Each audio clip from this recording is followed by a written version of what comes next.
विद्यार्थियों, BA part first Hindi subject second प्रश्न पत्र का नाम है हिंदी कथा एवं उपन्यास। पूरा पेपर 5 भागों में 5 इकाइयों में विभक्त है। कुल अंक 100 है। पासिंग मार्क्स है 36। हम पहली यूनिट के बारे में बात कर रहे थे। हमने पहली यूनिट की 27 क्लासें पढ़ी है और उसमें से पाठ्यक्रम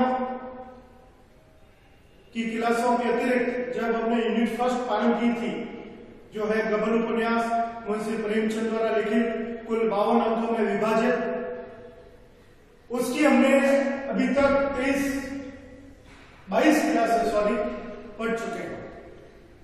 गबन के 22 अंक हमने पढ़े हैं 52 अंकों में से, और अब हम कंटिन्यू 28वीं, 29वीं और 30वीं क्लास के अंदर 23, 24, 25, 26 और 27 अंक पढ़ेंगे। ये 23 से लेकर 27वें अंक तक की जो हम गबन उपन्यास की कहानी पढ़ते हैं, उससे पहले मैं आपको कहानी का थोड़ा सा रिवीजन करा दूं और आपको क्रम में ला दूं।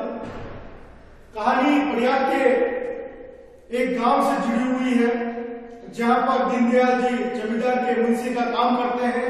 बड़े बेईमान प्रवृत्ति के व्यक्ति हैं।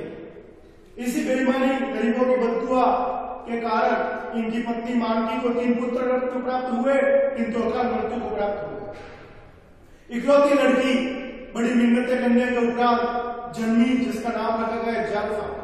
जालफा हमारे उपन्यास की नायिका है, जिसका चरित्र हम 2 भागों में पढ़ेंगे, विवाह से पूर्व और विवाह के बाद का चरित्र।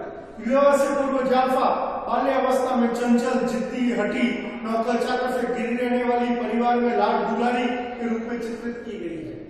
जालफा बचपन से ही आभूषण प्रेमी है।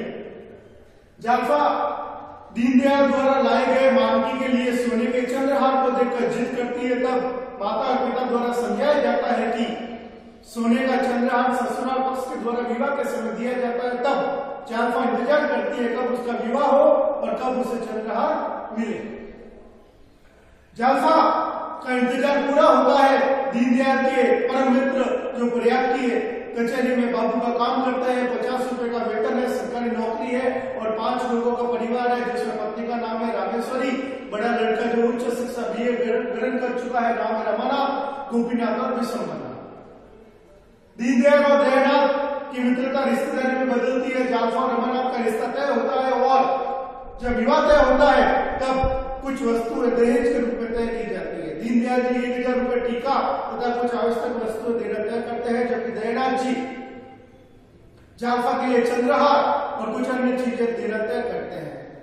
शादी के समय रमानाथ की फिजूल खर्ची, दिखावे, आडंबर, रईस दोस्तों में दिखावा करना, इसके कारण काफी उधारी हो जाती है और दयानाथ जी चाहने पर भी जालफा के लिए चंद्रहार नहीं बना पाते। विवाह के समय जब जालफा को अपनी सहेलियों राधा, बसंती, सहजादी के द्वारा, ग्रामीण महिलाओं के द्वारा पता चलता है कि उसे चंद्रहार नहीं दिया गया, तो उसका मन टूट जाता है और इस टूटे मन को और ज्यादा तोड़ने का कार्य करती है माता मानकी का व्यवहार। माता मानकी विवाह के समय जब पता है जालफा को चंद्रहार नहीं दिया गया, तो भी जालफा के सामने चंद्रहार पहनकर घूमती है और अपनी बच्ची को, अपनी बेटी को, इकलौती पुत्री को चंद्रहार नहीं देती है। जालफा इन चीजों के कारण, ससुराल और माता के व्यवहार के कारण कसम खाती है कि जब तक चंद्रहार नहीं मिलेगा वो गहनों को धारण नहीं करेगी। ससुराल में जालफा को अपने पति का था प्रेम मिलता है, किंतु झूठा प्रेम। रमानाथ जालफा को भ्रमित करते हैं कि उसके सास ससुर पैसे वाले हैं, किंतु जानबूझ के चंद्रहार बढ़ाकर नहीं देते। जालफा इसके कारण कुंठित हो जाती है और सास ससुर के संग कटु व्यवहार करती है। जालफा के कटु व्यवहार से रमानाथ द्वारा जो उधारी कर दी गई विवाह के समय से, रमानाथ के लक्षणों के कारण, नौकरी न करने के कारण दयानाथ जी परेशान है। रमानाथ जी उधारी चुकाने के लिए जालफा के गहनों की चोरी करते हैं और इसके कारण जालफा बहुत ज्यादा बीमार रहने लगती है। जालफा मनोविकारों का शिकार हो जाती है और धमकी देती है अपने पति को कि अगर उसे गहने नहीं मिले तो वो घर छोड़ के चली जाए। इस धमकी का परिणाम ये हुआ कि रमानाथ जो डरपोक किस्म के व्यक्ति हैं, भीरू हैं वो डर जाते हैं और नौकरी की तलाश करते हैं। नौकरी उनके अजीत मित्र रमेश जो शतरंज के प्रेमी भी है वो प्रयाग के म्युनिसिपालिटी में लगवाते हैं। वेतन है 30 रुपए, काम है बहू का। नौकरी लगने के उपरांत भी रमानाथ पैसा की बचत नहीं करते, किंतु जब नौकरी की खबर वो जालफा को देते हैं तो वो बहुत प्रसन्न हो जाती है और उसी समय सहयोग से दीनदयाल मानकी एक पार्सल में चंद्रहार भेजते हैं। स्वाभिमानी जालफा अपने पति की नौकरी लगने के अभिमान में वो चंद्रहार वो पार्सल वापस पहुंचा देती है। नौकरी लगने के कई महीनों के उपरांत जब रमानाथ जी जालफा के लिए कुछ गहने नहीं बनवाते, बचत नहीं करते, तब जालफा अपने मन की व्यथा एक पत्र के माध्यम से अपनी सहेलियों को लिखती है, जो पत्र रमानाथ जी पढ़ लेते हैं और बड़े व्यथित होते हैं, दुखी होते हैं, शर्मिंदा होते हैं और अपनी पत्नी को वचन देते हैं कि वो अति शीघ्र उसके लिए चंद्रहार बना कर देंगे। रमेश बाबू की सहायता, गंगू सुनार की उदारी और सरकारी नौकरी का हवाला, इन सब कारणों से रमानाथ जी 800 रुपए का चंद्रहार उधार में बना देते हैं। कुछ महीने जालफा प्रसन्न रहती है और उसी कुछ महीनों में माता रामेश्वरी के यहाँ पर एक सुनार कंगन बेचने आता है। जालफा उन कंगन को ले लेती है, यह सोच के कि उसकी माता ने रामेश्वरी ने बनाए हैं, जबकि रमानाथ को वो उधारी चुकानी पड़ी। इस तरीके से रमानाथ के ऊपर चंद्रहार के 800 और कंगन के 700 रुपए, कुल मिलाकर 1500 रुपए की उधारी हो गई है। लेकिन रमानाथ जी अभी भी उन्मुक्त व्यवहार करते हैं, लापरवाह है, तनिक भी तनाव में नहीं है कि इतने पैसे कहां से चुकाएंगे। बाहर घूमते घूमते जालफा की मुलाकात एक महिला मित्र से होती है जिसका नाम है रतन।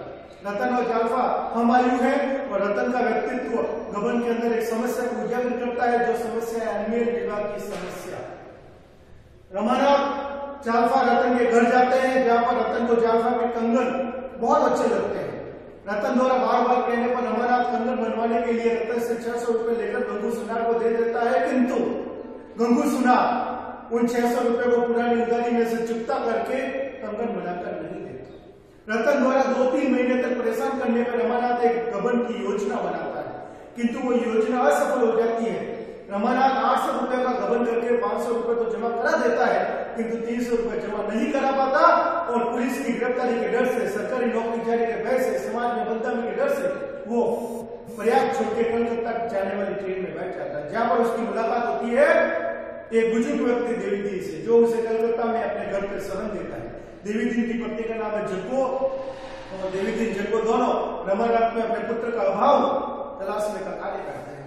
अब हम बढ़ते हैं एपिसोड नंबर 21, गबन उपन्यास कुल 52 अंकों में है, उसमें से हमने 22 अंकों की कहानी का रिवीजन कर लिया। अब हम बढ़ते हैं 23वें नंबर की ओर।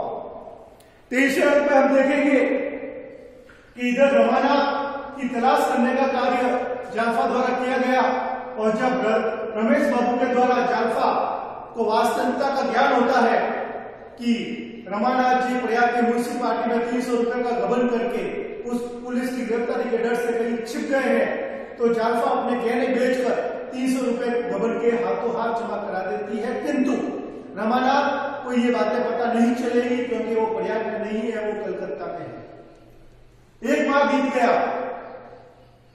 दीनदयाल, रामेश्वरी, दयानाथ, मानकी, 2 छोटे भाई, रतन, जालफा, वकील साहब, रमेश बाबू सभी के द्वारा रमानाथ को तलाशने का खोजबीन का कार्य किया गया, लेकिन रमानाथ की किसी भी तरह की कोई भी खबर नहीं मिली, क्योंकि परिवार, रिश्तेदारी, दोस्त किसी को यह खबर नहीं है कि रमानाथ प्रयाग छोड़ के कलकत्ता चले गए हैं। सब लोग प्रयाग के अंदर उनकी तलाश करते हैं।